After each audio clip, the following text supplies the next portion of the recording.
चुनाव आयोग के द्वारा हमको राज्य स्तरीय पार्टी का मान्यता प्राप्त है और हम लोग को यह कार्यालय राष्ट्रीय लोक जनशक्ति पार्टी के रूप में दिया जाए, तो भवन निर्माण विभाग के द्वारा एकाएक यह लेटर निकालना बिल्कुल समझ से परे है। इसको हम लोग न्यायालय में चुनौती देंगे।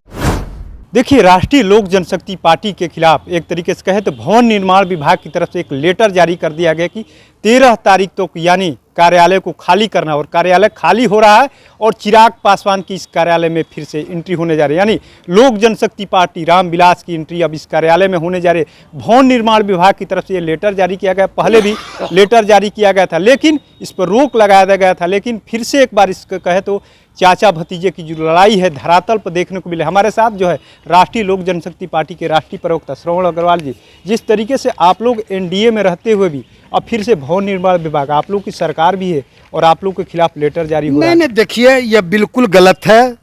यह भवन निर्माण विभाग के द्वारा यह जो चिट्ठी निकाला गया है और यह जो फैसला लिया गया है बिल्कुल यह गलत है। इसको हम लोग चुनौती देंगे, क्योंकि 2023 में ही हम लोगों ने भवन निर्माण विभाग को बजाबते लिख के दिया था। बजाबते देखिए, यह चिट्ठी है 2023 का, यह देखिए 27/7/2023 को भी हम लोगों ने लिखा है कि लोक जनशक्ति पार्टी का 2 भागों में बट गया और राष्ट्रीय लोक जनशक्ति पार्टी के रूप में हमारी पार्टी को पशुपति कुमार पारस जी के नेतृत्व में मान्यता मिला है। इसलिए इस राज्य कार्यालय पर जो भी पुराना बकाया है उस बकाया का डिटेल देते हुए, जिससे हम उस बकाया का भुगतान कर सके, और इस पार्टी को, क्योंकि चुनाव आयोग ने हमारी पार्टी को राज्य स्तरीय पार्टी का मान्यता देते हुए हमारी पार्टी को राज्य स्तरीय पार्टी माना है और चुनाव चिन्ह हम लोग को सिलाई मशीन आवंटित किया है।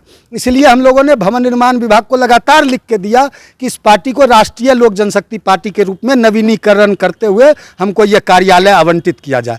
लेकिन भवन निर्माण विभाग विगत 2 सालों से कान में तेल डाल के सोए हुआ था।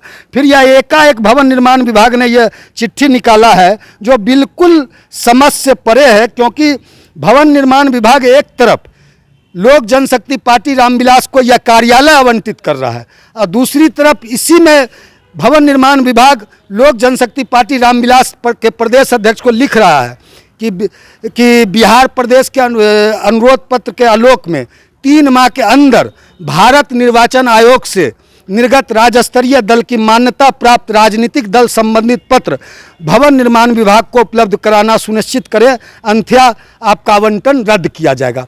जब इसको 3 महीना दिया गया है लोक जनशक्ति रामविलास को, आज तक वह यह दावा नहीं प्रस्तुत कर पाया है कि राज्य पार्टी के रूप में मान्यता हमको प्राप्त है, और हम लोगों ने पहले से लिख के दे दिया कि चुनाव आयोग के द्वारा हमको राज्य स्तरीय पार्टी का मान्यता प्राप्त है और हम लोग को यह कार्यालय राष्ट्रीय लोक जनशक्ति पार्टी के रूप में दिया जाए। तो भवन निर्माण विभाग के द्वारा एकाएक यह लेटर निकालना बिल्कुल समझ से परे है। इसको हम लोग न्यायालय में चुनौती देंगे। इसके इशारे पर यह काम किया जा रहा है, चिराग पासवान के इशारे पर किया जा रहा है, क्योंकि उनकी भवन निर्माण जो मंत्री हैं अशोक चौधरी हैं, काफ़ी करीबी हैं। अब किसके इशारे पे किया जा रहा है यह तो हमको जानकारी नहीं है, लेकिन हम इतना जानते हैं कि भवन निर्माण विभाग के द्वारा जो यह फैसला लिया गया है बिल्कुल यह कानून सम्मत नहीं है, बिल्कुल यह गलत है। इसको हम लोग चुनौती देंगे। आखिर में आप लोग भी एनडीए में हैं, लगातार बने हुए हैं, आप लोग नरेंद्र मोदी के साथ हैं, टिकट नहीं दिया गया, उधर चिराग पासवान की पार्टी को 5 टिकट दिया गया, फिर भी आप लोग लगातार हर मंच से गए,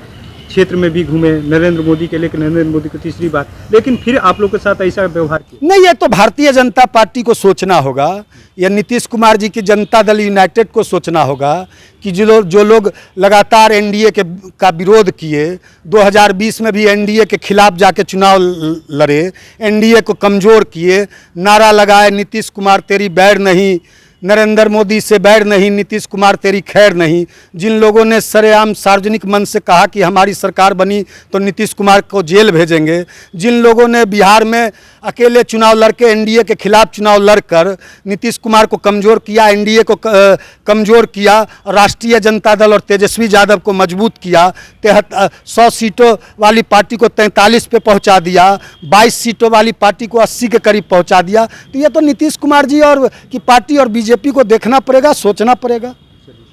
तो देखिए किस तरीके से राष्ट्रीय लोक जनशक्ति पार्टी का ये कार्यालय है। यहीं से तमाम जो गतिविधियाँ, राजनीतिक गतिविधियाँ एक तरीके से कहे पशुपत पारस संभालते थे, लेकिन अब इस पार्टी कार्यालय पे पूरी तरीके से कहे तो खतरा मंडराने लगा है। हम तस्वीरें भी दिखा रहे हैं किस तरीके से ये राष्ट्रीय लोक जनशक्ति पार्टी का कार्यालय है। यहीं पर यानी पशुपति पारस अपने सभी जब 5 उनके सांसद थे तब लगातार जो पार्टी की जो भी राजनीतिक गतिविधि थी यहीं से संभालते थे। तमाम जो नेता थे यहीं से कार्यालय चलता था।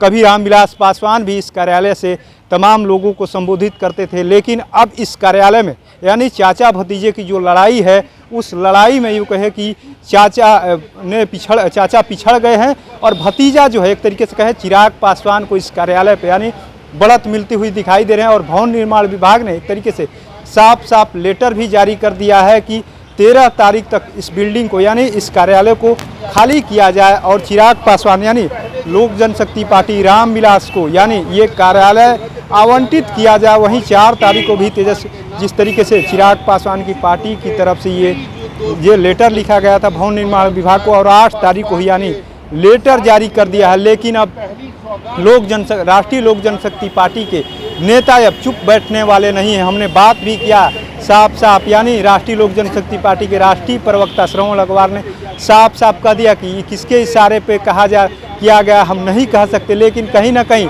जो लोग नीतीश कुमार को एनडीए को कमज़ोर करने का काम किए, आखिर में उनको सब लोग जानता है, उनके बारे में सोचना चाहिए।